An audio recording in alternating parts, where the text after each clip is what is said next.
Hello and welcome to the Irish Independence League of Ireland preview video, joined today by Dan McDonnell to look ahead to 5 big games this Friday night. Now Dan, I suppose the international break is only around the corner, but for the likes of Shamrock Rovers, they'll want to continue their really good form at the top of the league. St Pat's chasing close behind in second, and that gap, I suppose, between a couple of the rest is getting tighter and tighter every week.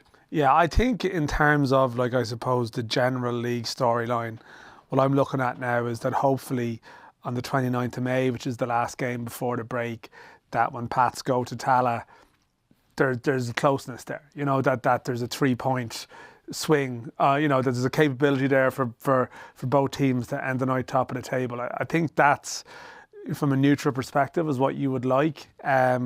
And look, there's some tricky games for Rovers to get there. Obviously played Dundalk on Friday night, where it's a venue where in recent seasons, albeit with different Dundalk managers, teams, situations, they've had bad nights up there when Dundalk have been terrible. It's a better Dundalk side now than the one that was relegated. But, they've had a tricky run there, and they have to play Bows as well. The last game in Dalymount on Monday week.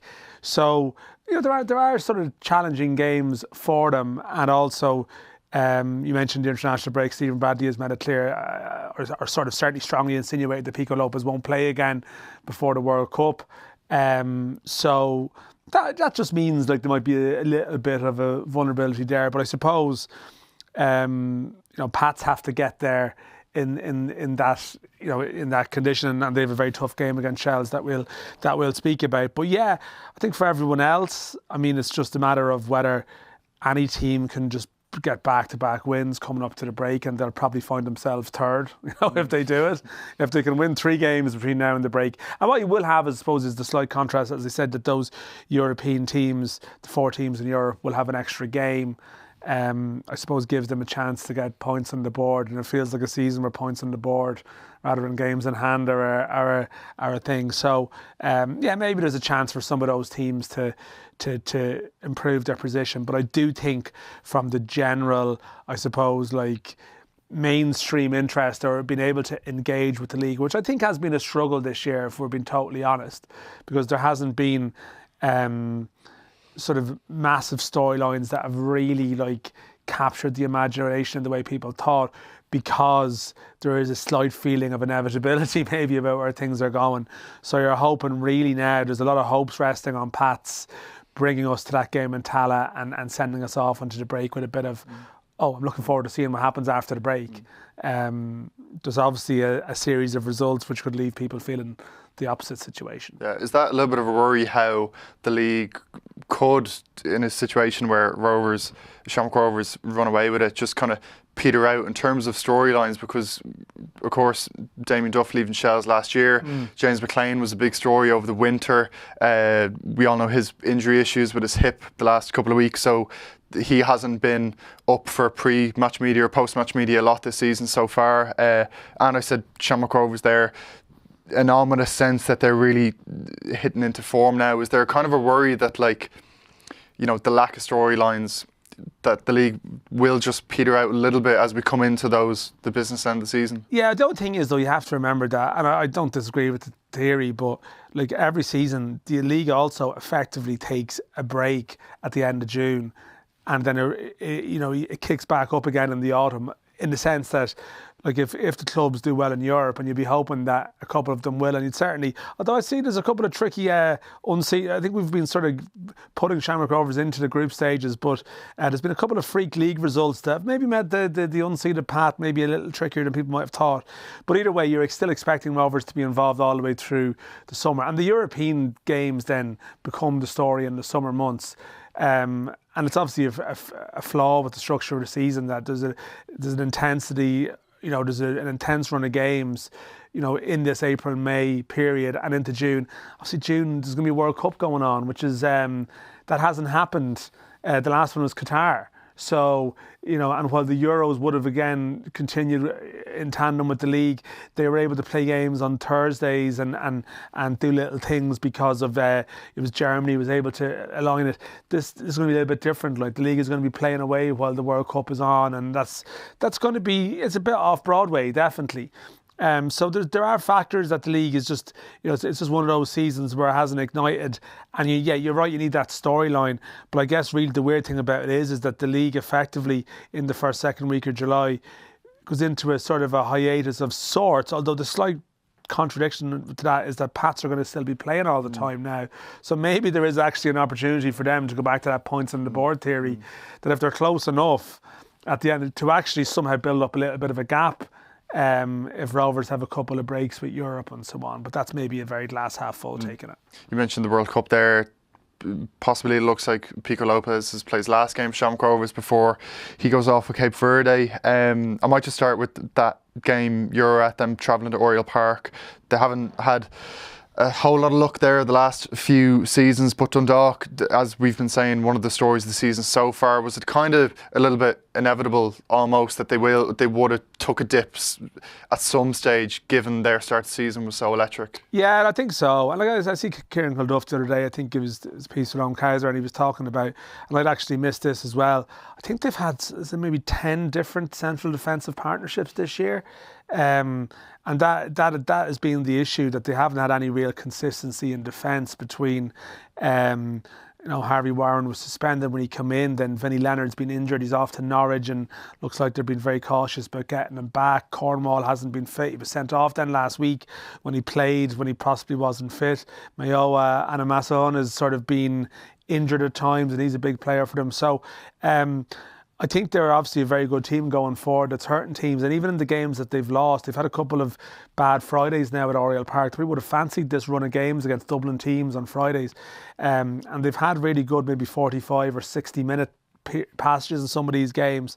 Certainly against Bows, I think a very good first half. I know maybe Shells wasn't their best performance, going off the reports of people who were there.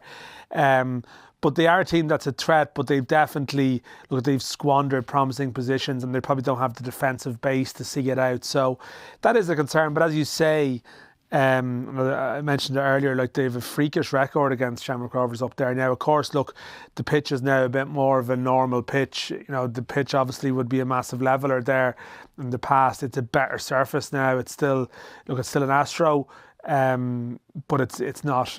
It's not the sort of the comedy show that the last one was, in terms of really turning a game into a complete lottery. So Rovers would probably prefer that than where they've gone in the past. And yeah, they're just as I said, we're saying it again, Rovers are sort of ticking along, they're rotating their squad. They're able to be annoyed about players not being away in the internationals. They can afford to be without them probably. And it is a game where I suppose we'll see how they approach it, because we'll see what pairing Dundalk will actually end up with this week. But Rovers obviously in certain games have tweaked the front players they've used relative to maybe the challenge and the task at hand. But they are also coming into a run. I know they don't have a game this Monday, but they are heading into a sort of a 4 games in 14 days period. And I think sometimes Stephen Bradley, he will, with his selection, he'll monitor and mind certain players, and yeah, you just may not be. This could be one of these games where the 11s you're seeing on the pitch is I'm not really sure how this is going to play out. But yeah, it's very hard to find an obvious negative. We're listing things like they have a bad record in this place, rather than necessarily the football reasons why they would. I suppose the one thing, Ruby has been such a big presence, and if it is going to be Lee Grace in the centre of the three now, potentially, although I know they've tried different bodies, well then that's you can see Dundalk definitely still adopting their front foot approach. But they are a little bit vulnerable going the other way. It looks a good one there in Oriel Park. Where Shamrock Rovers will be looking to maintain their 3-point lead at the top, chasing close behind is St. Pat's, who host Shelbourne in the big Dublin derby on Friday. And when you look at these two teams, you have St. Pat's, and their home form has been pretty good so far this season. I was there last week, hitting 4 past Waterford, and it was only their 4th time this season to score 4 goals in one game. I think they're the top scorers in the league. Only the 4 times, yeah. getting goals from all over the pitch. And Shells on the road, we've spoken about their home form being very, very poor this season, and their away form has been pretty good. So I suppose Shelbourne be looking to kind of get back on track after a really difficult couple of weeks, and I think just St. Pat's are going along nicely at the moment, unbeaten in 5, and be hoping to, as you said, go into that kind of busy period, busy 2 weeks with a win on Friday. Yeah, I mean, yeah, it's a strange one to call this because, like, in some ways, it's been a difficult couple of weeks for Shells. I mean, obviously it has been, but they won in Dundalk and they went away to Dalymount and were a couple of minutes away from winning. So Then Sligo last week. Yeah, but my point is that, like, I don't think they've got trauma from, like, going away to play against, you know, good sides. Like they're absolutely fine. They have nothing to fear, you know, and that's the weird analysis of Shells at the moment, that they've played with a certain amount of confidence away from home. So you're not thinking, oh, this is a team just they're in a bad way. You know, they'll have nothing to fear from this contest. And like speaking to Joey Bryant about last week, he obviously, you know, he was very much on the positive about his players' approach. You know, we have the best squad in the country was his very eye-catching line, and naturally he'll catch some heat for saying that. But it does feel like while it's, you know, second against the team that's down in the bottom half of the table, it actually looks like to me two teams at a very similar level. You know, I would think. You know, and they've. While Pats still have a couple of bodies missing with injuries, obviously Albazzetti has come back. Like, you look at it and you think, yeah, this is a really game I'm looking forward to, because they are two teams who have plenty of sort of attacking threats. I suppose, you know, Shells, the only thing is, and I know we'll see how far away Meepo is, he might be close. I think Freitas was suspended last week, I think. They obviously haven't been great in the final third, but you just know in terms of, like, they'll cause problems for Pats because they've got really good players. But Pats are a team now who've become, as you say, a little bit more clinical. You know, that even though they've conceded in games, they're confident of, like, scoring their way out of situations. And it's such a contrast from last year. The last game of last season was a 0-0 draw in Talca that confirmed the Pats weren't making Europe. And God, they were lethargic and they had no real ideas. Mason Media was trying to carry the team on his shoulders. And they're a different animal now. But it's a strange one. I feel like still I would fancy Shells, you know, in a lot of games where a team is going to be probably attacking against them. You know, I think sometimes they've struggled at home in that sort of low block game and teams in defence. I feel like they're a good side when they go away, probably against a team that is positive against them. So I would sort of give them a chance, a strong chance actually, but as I said at the start, maybe it's better for the league if Pats can just keep it going. And Pats the last few weeks have been conceding at home after only a couple of minutes, so Shells be looking for... Shells will keep the ball better if they get ahead, I think. Yeah, you know, they're a team that if they get ahead, I think they still think they, although look, they went ahead in Tala and they combusted. So I mean, they probably have a tendency to just concede stupid goals. Maybe you just can't trust them that much at all. Big Dublin derby at Richmond Park there. Dan, Bows got back on track at Dundalk last week, ending that winless run. They host Drogheda, and at Dalymount, you know, with that crowd, there's a different type of pressure, and there will be pressure on they did get back on track, but they got to back it up now.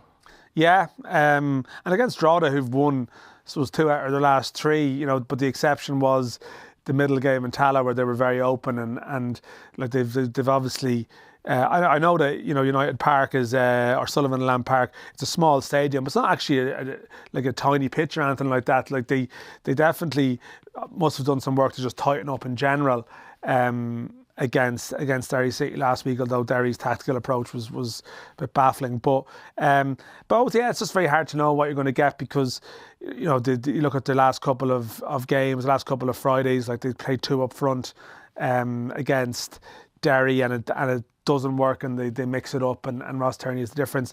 Last week in Dundalk, it was switching to 2 up top in the second half. That made the difference. So, like Douglas James Taylor obviously has a bit of history with Drogheda. You know, you would assume, you know, for a degree of momentum, you stick with what you finished with last week. You know, you would think that that's the approach and probably trying to engage Drogheda in that area and hopefully, hope that the runners from deep can be prominent. Obviously, you know, Devoy and Tierney in particular, but I just don't know. I can't just say with absolute confidence that Bows are just going to that last week is the catalyst for it. Like they've been playing really well in like 45-minute blocks. But there comes a point where you just need, and they have a little bit of a thing with Drogheda. I know that they eventually got over it last year. I mean, the last game of the season in Europe, they had a famous win. But Drogheda sort of know how to go to Dalymount and how to maybe how to exploit, even get the crowd sort of against the team and so on. So yeah, always a bit of history in these games. But I'm not buying Bows have turned the corner just yet. But if they can back it up, and then that derby's coming into sight, then who knows? Graham Coughlin is just in the Waterford job a little over a week at this stage, and his reign got off to the worst possible start. Heavy defeat after going ahead at Richmond Park last week, and it feels like a really stating the obvious, but a really important couple of days coming up. Derry at home this Friday, and then Drogheda at home on Monday. That gap between themselves and Sligo Rovers, 10 points, so there's 6 big points on the line over these couple of days. But like speaking to him last week, he pulled no punches and was really acknowledged the size of the challenge, saying, they're low in confidence obviously at the moment, and it's going to take a lot to turn this around, asking the players to buy into it. But it's a massive job in his hands as Derry come to the RC on Friday. Yeah, the thing is, they're capable of winning both those games. Like, I don't think either like Derry or Drogheda at the moment are a team where you're looking at that going like Waterford have good players. Like they spent a bit of money in the off season. Conan Noonan. They've got Amond and Lonergan, and they defensively there was a lot of turnover, and Kevin Long has come in, and Mahan was out for a while, and that's definitely the area of the pitch. Like there's a vulnerability there. That's why they are where they are. But it's still like they've been competitive in enough games that I think if you're Graham Coughlin, I don't think it's unrealistic to set a target of 6 points this weekend. It's a chance to change their season. Like if they get 6 points in these 2 games, just the whole complexion, the probabilities, everything changes. Totally. And we're talking about that break getting closer. Like if they can get the gap to, even just 5 or 6 by the break, that's a great result for them. So, and Derry's a game they have to fancy at the moment. Like Derry is just not a team, and of course Derry have the individual quality to win the game, of course, and they probably will, and they probably have at times picked up points because of it. As I said, just confusing club to read. Like they went to Drogheda last week with a very bizarre approach, given what Drogheda had struggled against previously, playing with sort of the false 9 over James Clark. Again, I see this week they're announcing for advertising for a new head of player recruitment, a very specific role, which in a way seems to be a sort of an acknowledgement of maybe some issues, and like off the park it's still a club where it needs to probably professionalise at the same pace as it's probably recruited, but it's recruited players in a very random way. I just don't trust them, particularly Derry, I don't trust them. Is that kind of curious to be putting out something like that midway through the season? You have to do it. I mean, like, it was better to do it now than wait till next January. And look, it's the nature of maybe Derry that it becomes a story, it gets picked up on. Maybe if a Dublin club or someone does that, no one really notices or passes by. Like Derry are in a bit of a, things aren't going well and everything is magnified. But they last year they made a sort of a similar appointment. They brought in a fella. So it's just a club that doesn't seem to really know where it's at right now. And this is not a particularly attractive fixture for them, because you do think if there's ever going to be a bounce from Waterford, it's now. It's really a full week of training, see what type of crowd they can get out, the new management team as well with the assistant.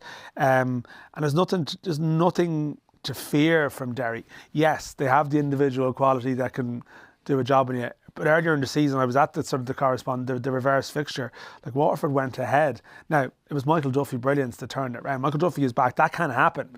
But Waterford, like the players who were there, will think, yeah, this is a chance for us. Definitely. It's a big one at the RSC on Friday. Dan, one game on Saturday, Sligo Rovers against Galway United, just 1 point between them. I know Galway have a game in hand as well, so that feels like a pivotal game at the bottom of the table. Two teams looking to really lift themselves.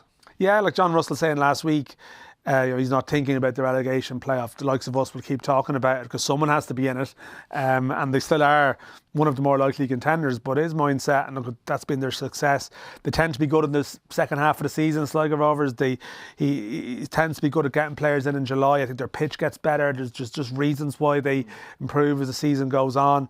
Although they are still the lowest scorers in the division. And yeah, it's Galway United, it feels like they've actually been, like, even their performance against Shamrock Rovers last week, I don't think it was bad, just listening to people and, getting comments from people who are at the game. While they are now in a situation where there was probably a giddiness early on, we are probably back to talking about Galway and saying avoiding the playoff would still be a good year for them, I think. But yet, like, their performances, I mean, they could easily be a bit higher up the table. They've started to concede a couple of late goals, which is not what you would assume. You wouldn't associate that typically with their sort of profile and with a John Caulfield side. But yeah, it's a real crossroads game, this. If Sligo Rovers win that match and get themselves up, ahead of them, like, it just changes that dynamic, whereas, and obviously those couple of results for Drogheda, I would say, haven't been welcomed by Sligo Rovers and Galway, because they're probably, that thing about relegation playoff, you're sort of looking around going, well, if it's not going to be us, who is it going to be? And this is a real sort of 6-pointer in that context. And then even if Waterford lose on Friday and Sligo win on Saturday, that gap between 9th and 10th is 13 points. But John Russell would say we're not thinking about that. That's the whole point, is that they're not even thinking about that gap, and they're not looking below, looking behind them, looking ahead. But yeah, no, I see what you're saying. Like, look, if Waterford get their act together, then a lot of people will just get nervous, not just Sligo Rovers. And that's why, yeah, but these games coming up to the break will be real momentum fixtures. Although the funny thing for Sligo Rovers last year and for all these teams was they found it much easier to get... Sligo Rovers were able to get players on loan last July because they were so far out of it, people thought they weren't going to be a threat and they were happy to send players there. Waterford were still in the European picture, didn't get any players, couldn't get players on loan. Then they actually sort of ended up in the playoff themselves. So and maybe, it's no harm if you want to get some lads on loan from Premier Division clubs to be 5 or 6 points behind going into July. Might pay off over the longer term. We'll have to wait and see. Well, 5 big games to look forward to this weekend. We'll be back on Friday night from Oriel Park and Richmond Park with our usual Irish Independent reaction video live from the grounds. But for now, thanks for watching.